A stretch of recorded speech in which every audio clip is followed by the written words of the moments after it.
Əziz və hörmətli dostlar,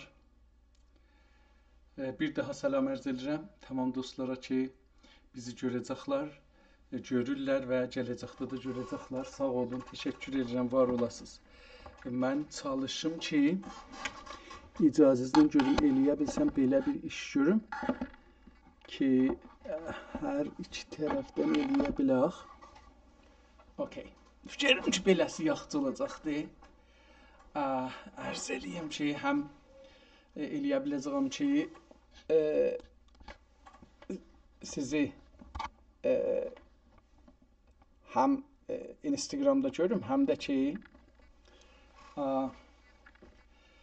YouTube'da. İkisinə də bir zaviyədən baxım, bir açıdan baxım.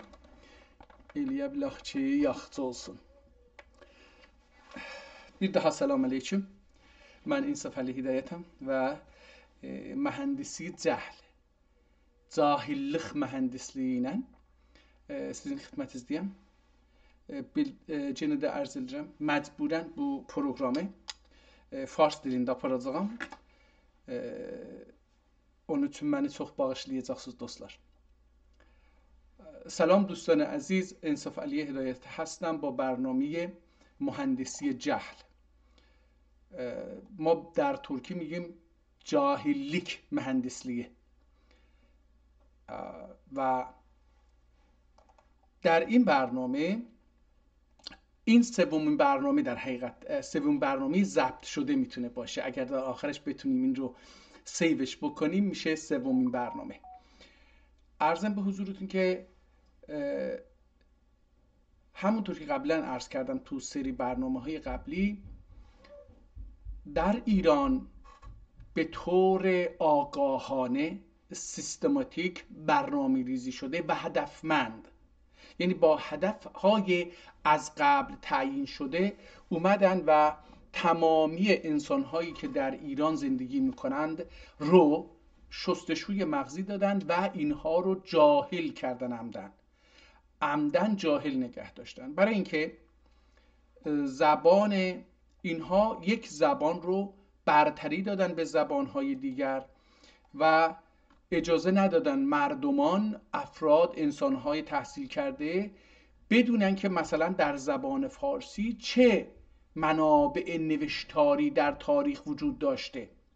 در نتیجه حتی ما ترک ها چون در زبان خودمون، در فرهنگ و تمدن خودمون، در تاریخ خودمون آموزش ندیده ایم، نمیدونیم که در گذشته پدران ما، مادران ما در گذشته تاریخی ما چه کتاب‌هایی نوشتند و بر اساس تبلیغاتی که پانفارسیسم اعمال کرده و اعمال میکنه فکر میکردیم که ترک ها کتاب ننوشتن، هرچی هست فارسا اون هم فقط شعر یا عربی هست که به زبان عربی مربوطه یا فقط چیز هست. حالا اخیراً من با این صفحه در این کانال در تلگرام آشنا شدم، حدود شاید یک سال و بیشتر یا کمتر، حالا اونجاش مهم نیست. اسمش هست الیازمالار. من اگه اینو الان بیام سرچش بکنم، اجازه بدید که بتونم پیدا بکنم. الیازمالار. اینجا اونایی که دوستانی که دارن من رو در یوتیوب میبینن این صفحه مونیتور رو هم خواهند دید، ولی دوستانی که از اینستاگرام میبینن فقط حرف ها رو خواهند شنید. من الان در صفحه هستم که این الیازمالار مانوسکریپت، نسخه خطی ترکی یا آذرباش کتابخانası مخطوطات ترکی الیازمالار، در این صفحه قرار دارم. در اینجا همین الان که من این صفحه رو باز کردم، ظاهر این دوست عزیزمون آذرباش جناب آذرباش یک کتابی گذاشته در اینجا، شرح مثنوی. برای من هم جالبه که ببینم این شرح مثنوی ترکی هست یا فارسی. راستش رو بخواد خیلی برام جالبه. اجازه بدید ببینم که این کتابی که اینجا هست. حالا در این کانال تلگرام هزاران جلد کتاب دست نوشته نه چاپی، دست نوشته رو جمع آوری کرده. اینجا هر کسی میتونه بره تو این صفحه و این رو دانلود بکنه، هر کتابی که دلش میخواد رو دانلود بکنه و خطیشو بخونه. حالا این سومین برنامه بگیم دیگه، حالا رسما سومین برنامه میشه. دوستان در نقاط مختلف دارن این برنامه رو میبینن یا من براشون ارسال میکنم، اونها این برنامه میبینن، اظهار علاقه و محبت میکنن که من که ترکیم ضعیفه، ترکی نخوندم، زبان ترکی رو نخوندم، ننوشتم، با خطش چشام آشنایی نداره، فکرم، اندیشم با خط ترکی، اون هم به عربی و لاتین هر کدوم، آشنایی نداره و دست خطها رو خیلی سخت میخونم یا نمیتونم بخونم. دوستان پیشنهاد کردن که من از قبل برنامه‌ریزی بکنم، یک کتاب رو انتخاب بکنم، یه صفحه‌ش رو 2 صفحه‌ش رو انتخاب بکنم، بفرستم برای دوستان تایپش بکنن، اون رو بفرستن که من بتونم بخونم. این خیلی پیشنهاد خوبیه، نشون میده که دوستان علاقه‌مند شدن. دوستانی هم شنیدیم که میخوان اینها رو، بعضی از کتاب‌ها رو چاپ بکنن، این هم جالبه، هم به لاتین برگردونن، با الفبای لاتین هم اینها رو بتونن هر دوتا رو مثلا همزمان چاپ بکنن، برای محققان اینا در دسترسشون باشه. این خیلی پیشرفت جالبیه که در جامعه علمی ما رخ میده، برای اینکه ما با افکار، ببینید دوستان، تا زمانی که ما با تاریخ اندیشه خود ما، ملت خودمون آشنا نشیم، ترک‌ها، تا زمانی که ما با اندیشه‌ای که پدران ما ایجاد کردن و بر اساس اون اندیشه ها تونستن امپراتوری های بسیار بزرگی رو در جهان پایه‌گذاری بکنن که جزو طولانی ترین امپراتوری های جهان هست. ببینید امپراتوری انگلستان 200 سال طول نکشید، 250 سال طول نکشید. امپراتوری تزار یا روس قدیم همونطور، امپراتوری اتحاد جماهیر شوروی کمونیستی هم همینطور. آلمان خیلی کوتاه‌تر، پرتغال و اسپانیا و اینا هم کوتاه‌تر، ولی شما ببینید که امپراتوری ترک ها فقط از غزنویان بگیرید تا جمهوری ترکیه، خب خود جمهوری ترکیه هم یه حکومت مال ترک هاست، مال غیر ترک ها نیست. شما میبینید که مثلا 1000 سال اینجا امپراتوری ترک ها هست و سرزمین های بسیار بزرگ. حالا همه اینها، این امپراتوری ها بدون فکر و اندیشه و فلسفه، بدون فلسفه جنگی، بدون فلسفه توسعه، بدون استراتژی های متفاوت، بدون امکان بسیج مردمانی که در خیلی کم بودن، یعنی مثل الان که تعداد انسان ها زیاده، اینقدر نبوده که نمیتونستن این همه انسان رو جمع بکنن و اینها رو در راستای یک هدف بسیج بکنن، به جنگ ببرن، بجنگن، کشته بشن، کشته بدن و بکشن و امپراتوری ایجاد بکنن، حکومت ایجاد بکنن و سیستم بسازن، سیستم اداره این ممالک گسترده چند میلیون کیلومتری، اینها رو بسازن. یا بیان مثلا نمیدونم دولت بسازن سیستماتیک، قوه قضاییه بسازن سیستماتیک. حالا الان میگن قوه قضاییه مثلا قبلا نبوده. آقا از زمانی که ما به خاطر میاریم از صدر اسلام تا الان، انسان ها وقتی به یه مشکلی برمیخوردن با همدیگه، وقتی اختلاف منافع بین زن و شوهر یا همسایه ها یا قبایل یا تو داخل جامعه رخ میداد، مراجعه میکردن به یه سیستم که اون سیستم یه قانون داشت و بر اساس اون قانون حکم میداد. خب قوه قضاییه چیکار میکنه؟ همین. حالا ما اسمشو یه مقدار این ور اون ورشو تغییر میدیم، مثلا آقا قوانین مجلس. خب قوانین مجلس هم قانونه دیگه. حالا یه قانون رو یکی گفته از طرف خدا اومده اجرا میکنه، یه عده‌ای، یکی هم میگه آقا مجلس تصویب کرده اجرا نمیکنه. تازه اون قوانینی که از طرف خدا اومده قابلیت اجرایی بسیار مهمتری داره، هم نزد قاضی اگر معتقد به آخرت و خدا باشه، هم نزد ملت. ولی قوانینی که مجلس تصویب میکنه چندان هم، به خصوص در بلوک شرق جوامع اسلامی، چندان اهمیتی نداره. حالا از این بگذاریم. تا زمانی که ما با آثار فکری، هنری، تاریخی، فلسفی، منطقی، علمی، تحقیقاتی، دارویی، شیمیایی، نجومی پدرانمان در گذشته و حتی تکنولوژی پدرانمان در گذشته آشنا نشیم و فکر بکنیم که ما ترک‌های امروزی مثل جلبک روی سنگ‌ها بر اثر باران رویده ایم، هیچ تغییری در اجتماع ما رخ نخواهد داد.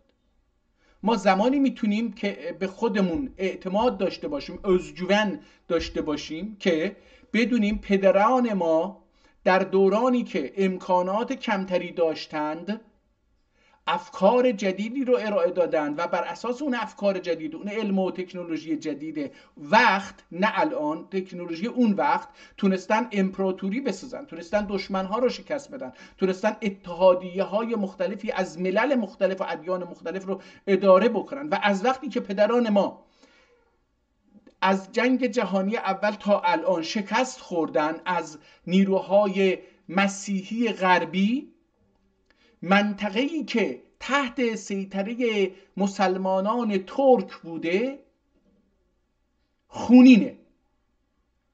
ما 700 سال در این منطقه صلح رو نگه داشتیم، اگر نمیگم صلح مطلق، یه جنگ های این ور اون ور کوتاه میتونسته بین قبایل و افراد وجود داشته باشه و این طبیعی بوده، الان هم طبیعی هست.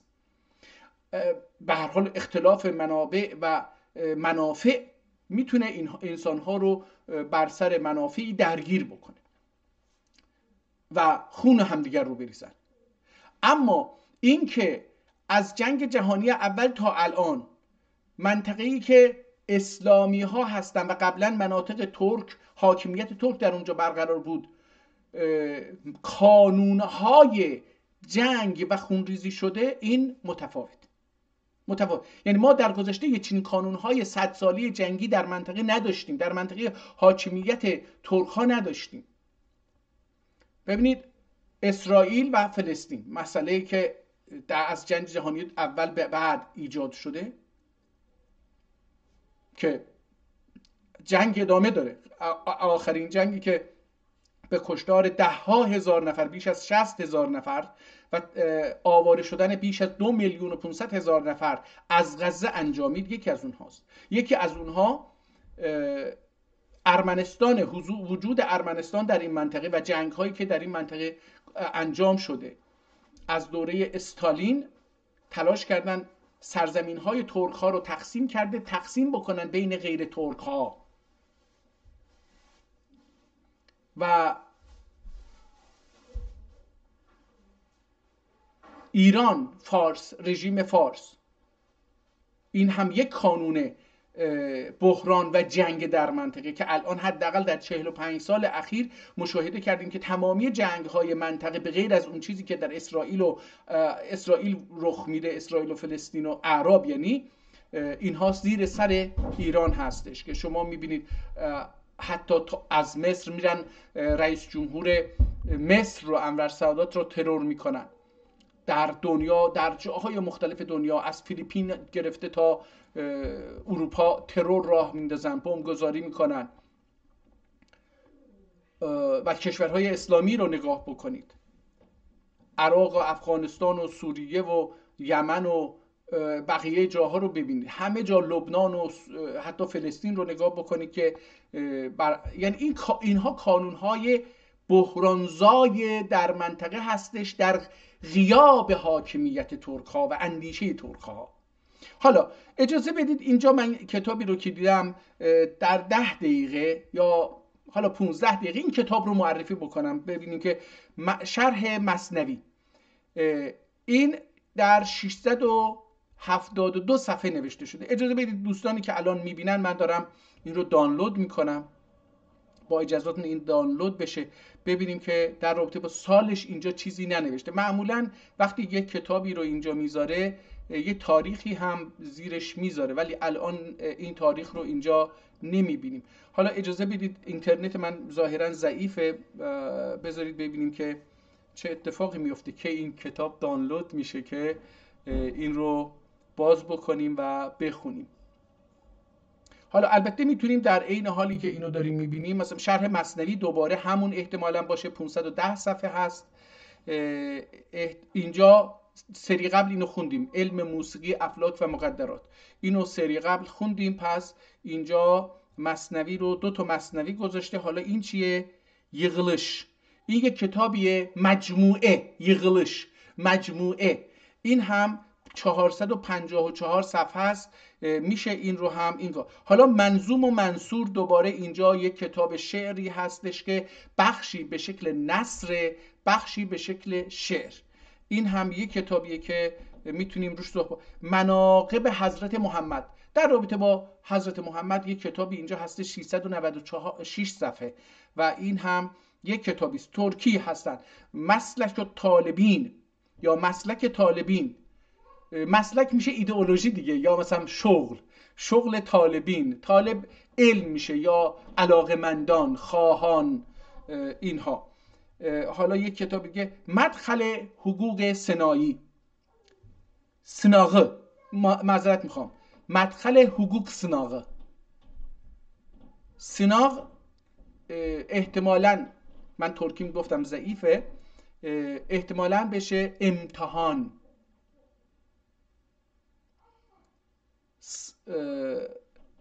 این هم یک کتابیه، ببینید در رابطه حقوق. این جالبه، بذارید اینم بزنم دانلود بشه، این رو هم ببینیم با هم. ولی من برگردم الان ببینیم مثنوی حتما تا الان دانلود شده و اون رو، بله دانلود شده. این رو الان باز بکنیم ببینیم که چی نشون میده. الان داره این باز میشه. آها اوکی.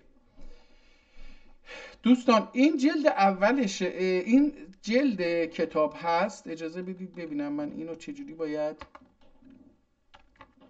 اوکی، خیلی یه مقدار ریزش کردم که بشه این رو بهتر در صفحه دید. این صفحه روی جلده که یه چیزی اینجا مثل سطر نوشته شده، اوراق، حالا هرچی اوراق، احتمالا اوراق باشه، 444 ورقه 337. حالا یه اعدادی هم اینجا نوشته شده که 200 ضرب در 140، 101 ضرب در 88. یه چنین اعدادی هم روی کتاب نوشته شده. بو حقیر و فقیر پرتقصیر از سید الحاج عبدالقادر المعروف به میر خواجه کمانکش الاستلادی یا الاسکداری، bu kitab-ı müstetabi Melik mülkümden ihraç edip Eskedar'da vaki oldu. Atik cami şerifine şun şart ile vakf eylemek talebe ulum dine her kime iktiza edirse رهن گوی و یا خود کفیل ملی یا فکر ملی ایله کفیل میلی ایله ورولوب تا حاجتی tamam ölünce tebdil ve tağyirün hifz edip فمن بدله بعد احتمالاً سمن olacaqdır. فسمن بدله بعد قاسمه فانما اسمت علل. حالا نمیتونم این رو خیلی خوب بخونم، به هر حال بخشی ترک بود. این صفحه اول کتاب هست، یه چیزی نوشته، یه مهری زده. اگه من بتونم این مهر رو یه مقدار بزرگ بکنم که دوستان بتونن ببینن. وقف هذا الكتاب اصل عبدالقادر الشهیر به امیر خواجه الاسکزاری.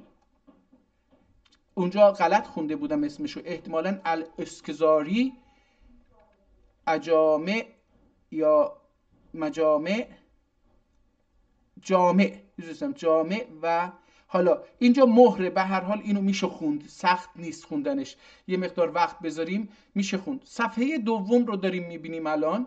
دوستان بذارید اول ببینم که این صفحه دوم رو که گذاشتیم این صفحه نکنه این ورم هست. نه، صفحه اول، صفحه سوم بوده. حالا صفحه یه ذره کوچولیش بکنم اینو که اوکی. هر دو صفحه رو تقریبا تا یه حدودی میتونیم الان ببینیم. بازم یه مقدار کوچیک‌ترش بکنم که هر دو صفحه اینجا چیز بشه.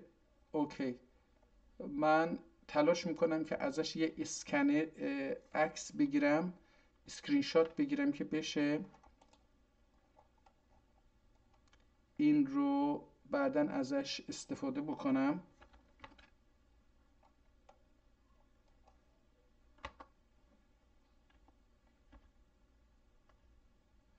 اوکی، من اینو یه اسکرین شات ازش بگیرم. تمام. خب حالا اگر ما بیایم این کتاب رو با اجازه دوستان بخونیم، ببینیم که ترکی این چه شکلی هستش. حالا این کتاب گفتیم در زمینه چی هست؟ در زمینه مثنوی معنوی که حالا نویسنده هم مهرش رو زده و فلان. بعد اداء ما وجب من حمد الله القدیم و الصلاة علی نبیه البشیر و الندیم و صحب الكرام والاخیار و آله الاجهاد والابرار لازم اولان وصف ذل الله فی عالم و ملجأ بنی آدم و ملجأ بنی آدم با آدemdir ki sultan مراد خان حضرتلeridir که سلطان سلاطین جهان، فرید زمان، وحید دوران، منبع الجود و الامان، معدن الفضل و العرفان، در ایام الله تعالی عمره و ایام عرفان در امان الله تعالی عمره و اجله و ابد الله خلافته و اقباله. Bu اوصاف ile موصوف olan saadetli ve Hortullu padişah, hürmetli olacaktı. Hürmetli padişah alemperah hazretleri canibinden Mesnevi Şerifinin lisan-ı Türkiye şerh olması üçün ferman-ı şerif vacibul ittiba vardır. Olmağın vardı olmağın bu abd fakir پر تقصیر شیعی حقیر یا براسب اینجاش یه کمی ناخوانا از حقیر، اول اشارت پر بشارت و عنایت پر حمایت. حالا تا اینجا متوجه شدیم چی هست دیگه. به هر حال ترکی هم مثل تمامی زبان‌ها یک دوران پر از صفات رو به کار برده و در اینجا می‌بینیم که این کتاب در دوران حاکمیت سلطان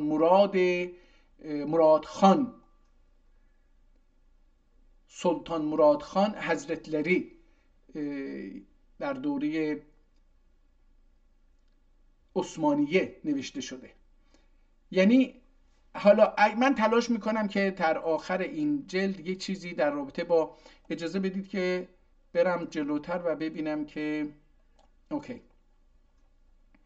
یه صفحه دیگر رو پیدا بکنیم، ببینیم یه شعر میتونیم ازش بگیریم که اونو ترجمه کرده باشه. حضرت رسول صلی الله علیه و سلم و اولیا و علما در خفتeden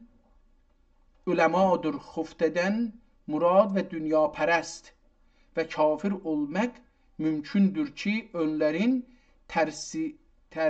terbiyesi ile iman و salah ve tekvaya emir به شورای مبارک ساعتی که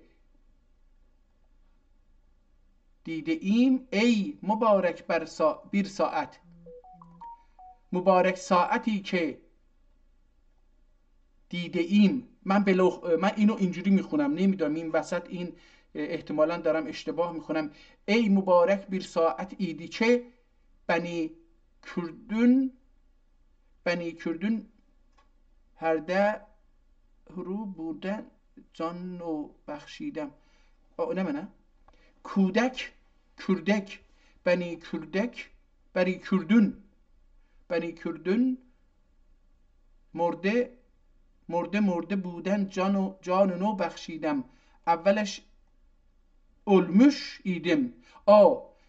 خب احتمالا شعر این هست. این شعر رو اگه میتونم حالا گوگل بکنم بخونم ببینم که مولانا یه چنین بیتی داشته. قطعا این از اشعار مولانا برداشته.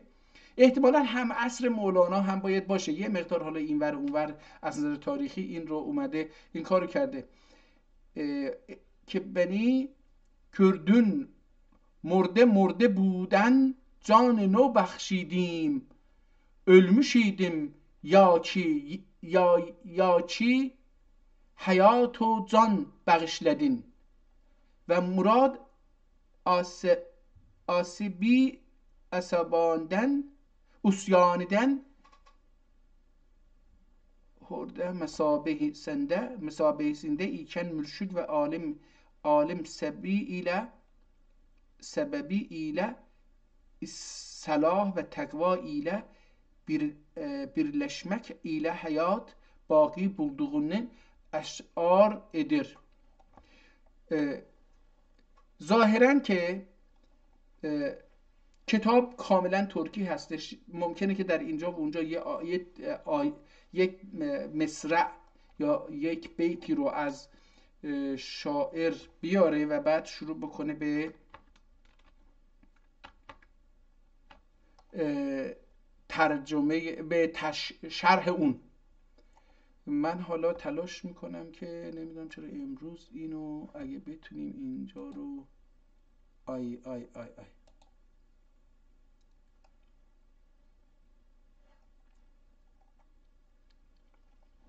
خب دوستان، همونطوری که قبلا عرض کردم قصد من این نیستش که بیام کتاب بخونم، این کتاب رو بخونم. به هر حال کتاب قدیمی هستش. در یک ممکنه که یک کتابی در تبریز نوشته شده باشه، مثلا به لهجه اون روز تبریز. یک کتابی در استانبول نوشته شده باشه به لهجه اون روز استانبول اون روز. یک کتابی در بخارا نوشته باشه، یک کتابی در هرات نوشته شده باشه، یکی در اورمیه، یکی در اردبیل. هر جا اون لهجه ها هم تأثیر داشته باشه، سطح سواد اون مقطع چقدر به اسلام آشنایی داشته و اونها هم در این قضیه تأثیر داشته باشه. در نتیجه من فقط میخوام در این چیز جهل، مهندسی جهل، نشون بدم که کتاب‌های ترکی زیادی وجود داشته و ما ازش بیخبریم. شما مثلا یک شرح منظومه، یه شرح مثنوی پیدا بکنید از مولانا، خب خود مثنوی فارسیه، ولی یه شرح فارسی مثلا همزمان با خود مولانا، حیات مولانا، یا یه 50 سال 100 سال بعد اون. خب ولی اینجا ما میبینیم که زبان ترکی، من الان دارم این رو الان اینجا خطش به نظرم بهتر هم شد. اجازه بدید من اینو یه ذره یه صفحه اومدم که خطش بهتر شد. البته وقتی خیلی بزرگش میکنم اون زیباییشو از دست میده.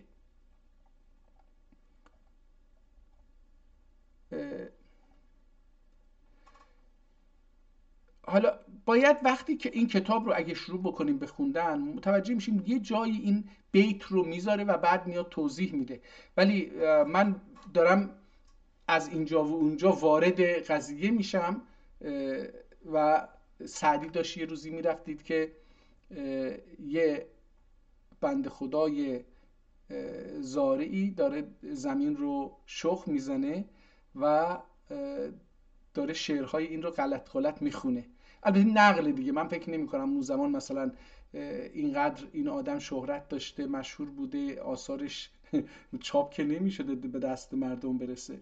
حالا حرفیه زدن، یه داستانه، خواستن ایرانی ها از این چیزا خیلی میسازن. همین امروز هم میخوان یه حرف خوب بزنن، نمیگه این مال منه، میاد میگه که اینو مثلا انشتین گفته، اینو نمیدونم فلان کس گفته، به یه اسمی دیگه میگه. خب من اتفاقا خود منم این کارو میکردم، یعنی قبلا یه چیزی می نوشتم امضا نمیکردم، میگفتم که خب بذارید مردم بدون اینکه اسم من رو ببینن تعصب داشته باشن، مخالفت یا موافقت، این رو فقط خود جمله رو روش متمرکز بشن و با همدیگه شیر بکنن، به همدیگه برسونن، این ایده در میان مردم رشد پیدا بکنه.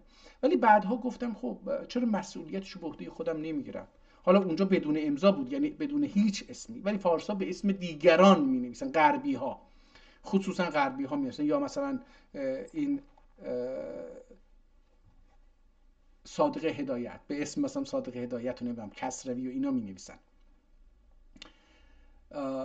ولی خب من بعدش گفتم خب اگر من یه فکر رو می نویسم بذارید انسان ها بخونن، حالا یه تعصبی هم یا به سخن من دارن یا حمایت میکنن یا مخالفت، بیان صحبت بکنن. من الان زیر حتی یک سطرم بنویسم تلاش میکنم که امضا بکنم تا مسئولیتش رو به عهده خودم بگیرم. حالا این هم یه چیزی بود که خواستم بگم. بذارید ببینیم اینجا چند جا خط کشیده زیر یه جمله هایی، ببینیم که اینجا چی میگه. مثلا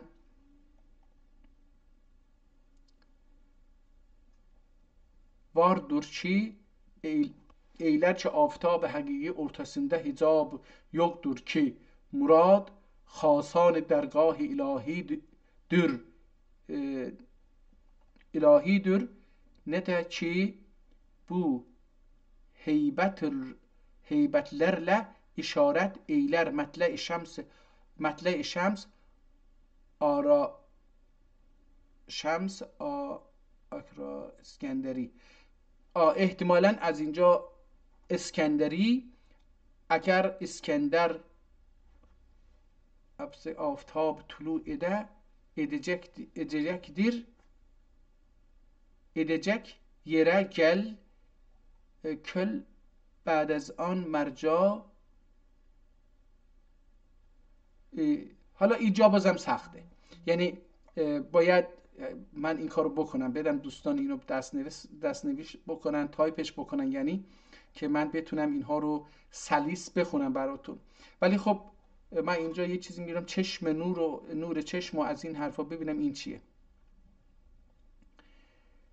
بیگیاس که بذارید حالا یه ذره اینو دوباره بزرگش بکنم که بتونم بهتر ببینم.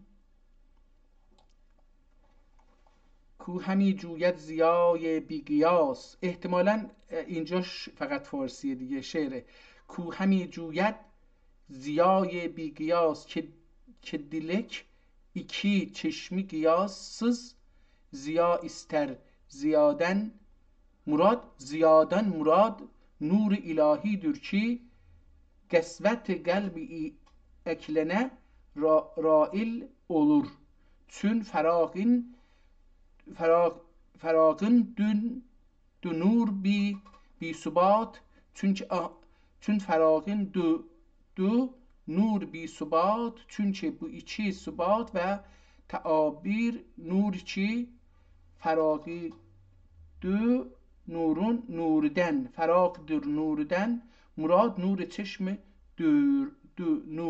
نور روزن در تاسه آوردت کشان و بی çeşma senin tase ve ingibaz getirdi ki sabr etmeyip çeşmeler ki ahadin ki nur çeşme nur روزنه erişti پس فراغی آن دون. حالا دوستان این خیلی داره طولانی میشه، نمیخوام اینقدر طولانی بشه. این کتاب دست نوشته هستش، در شرح اشعاری از مولانا هست، 672 صفحه، جلد حالا نمیدونم اول یا دوم هستش، اینو نمیدونم، احتمالا این جلد دومشه.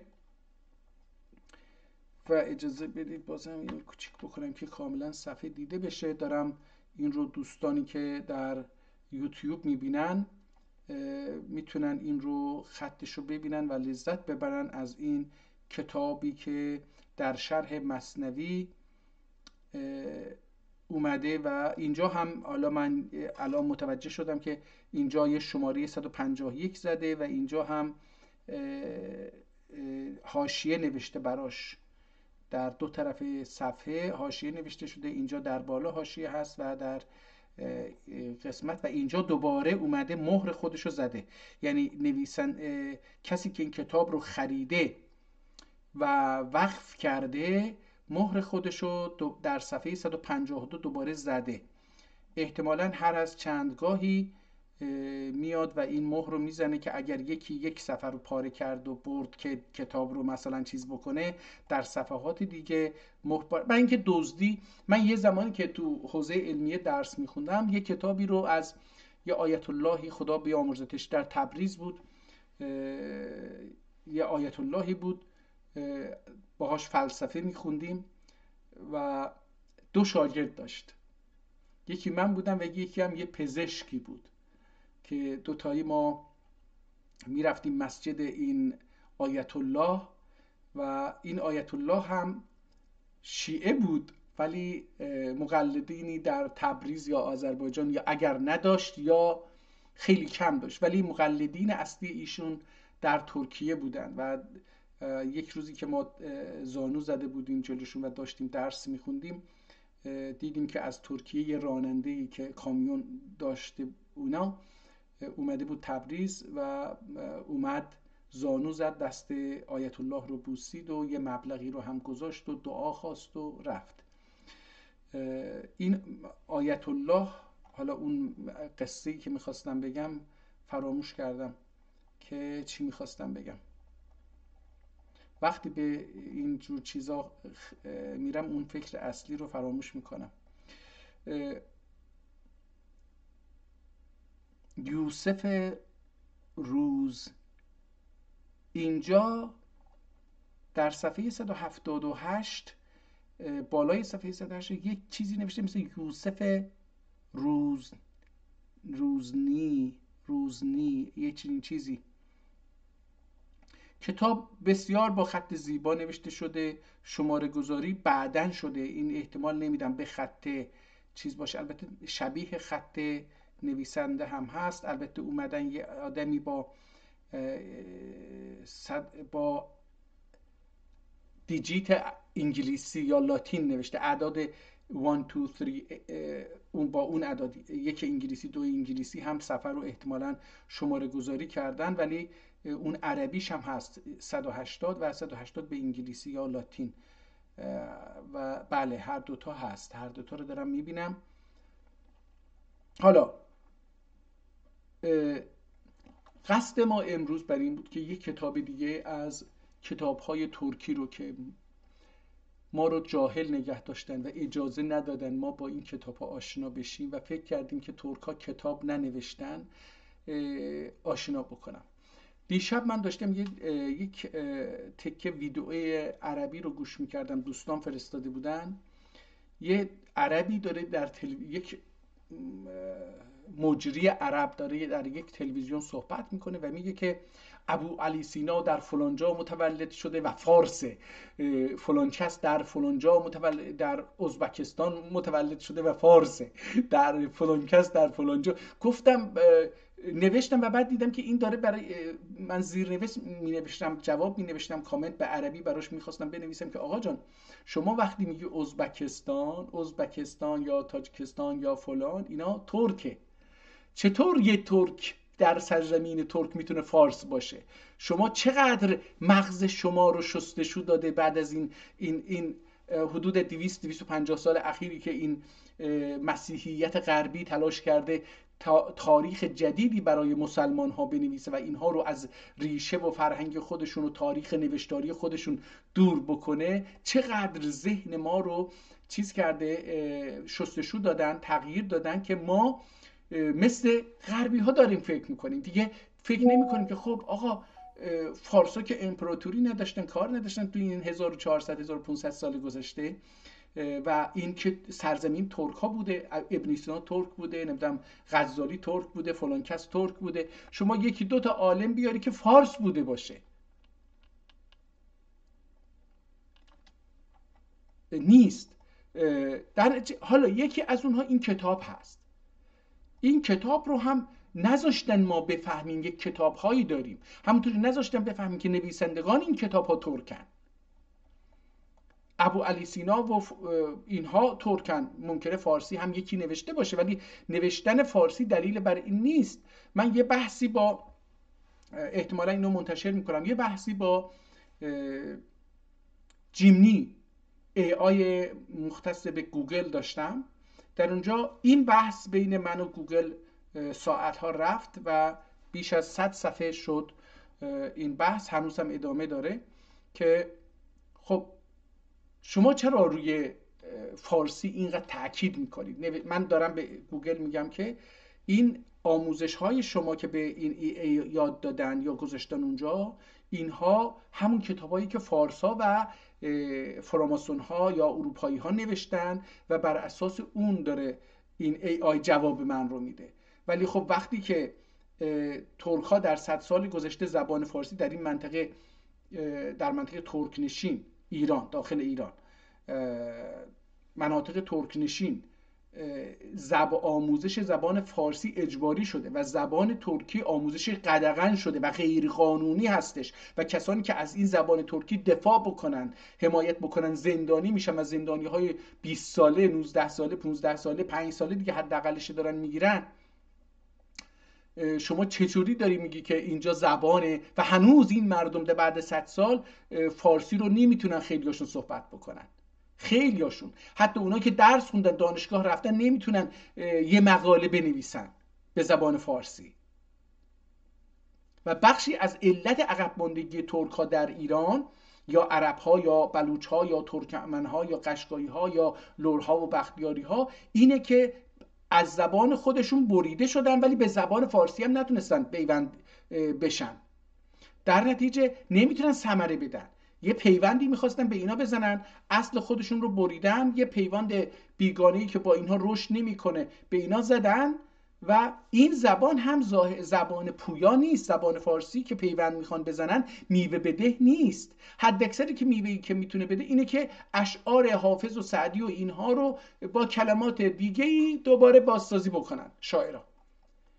این کتاب، این زبان فارسی قابلیت تفسیر قرآن رو نداره، قابلیت تولید متون علمی، ریاضی، موسیقی، فیزیک، شیمی رو نداره، هندسه رو نداره، نجوم رو نداره، تکنولوژی رو اصلا نداره، فلسفه و منطق رو نداره. خب وقتی یه چیزی که زبانی رو میخوان پیوند بزنن به زبان عربی یا به زبان ترکی، یعنی اول اینو شاخه ترکی رو یا عربی رو در ایران قطع میکنن و میارن شاخه فارسی رو به اینا پیوند میزنن که این پیوند بگیره و این دیگه از این بعد میوه فارسی بده.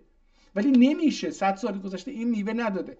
حالا گوگل هی، این جیمنی گوگل هی عذر میخواد، میگه که من تلاش میکنم بی‌طرف باشم، تلاش میکنم تصحیح بکنم از این به بعد و اینا. هی این بحثا رو داریم با هم میکنیم. حالا دوباره در صفحه 192 مهر زده. من حالا این رو دیگه اجازه بدید برم آخر کتاب ببینم که چی هست، تموم بکنیم. با مهر خودش این کتاب رو تموم میکنه. در اینجا 337 صفحه گفته، در بالا 620. علتش چی هست؟ اینجا بالا 672 صفحه نوشته بود، در پایین دوستان اگه نگاه بکنن 332 صفحه یا 37 صفحه میبینیم. اجازه بدید ببینیم این بالا، بله 37 صفحه میبینیم. حالا علتش چیه؟ علتش اینه که در اینجا ببینید دوستان، یک صفحه شماره گذاری نکرده، صفحه دوم، یعنی از 2 صفحه عکس گرفته، 2 صفحه رو یک صفحه حساب کرده. باید ما بگیم که 337 ضرب در 2 تا اون عددی که وجود داره بیاد، میشه 672 صفحه. خب اینم از این.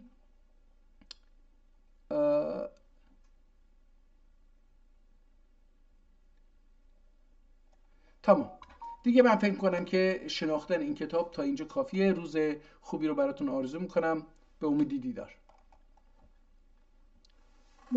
اجازه بدید من اینو اینجا، اگه بشه این رو، نه سیو نمیکنه در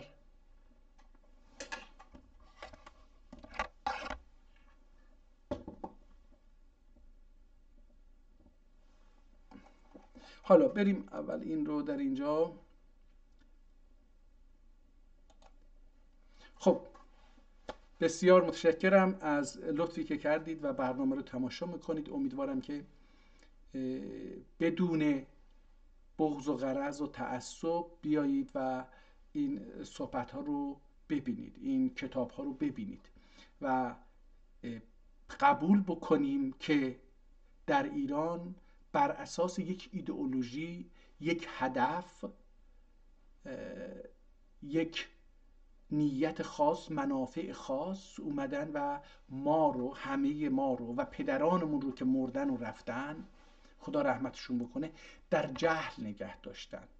الان فرصتی داریم به دست میاریم شما و من که بتونیم این پوسته جهلی که به ما رو درونش زندانی کرده بودن رو بشکافیم، ازش بیایم بیرون و به جهان از یک زاویه آزاد نگاه بکنیم.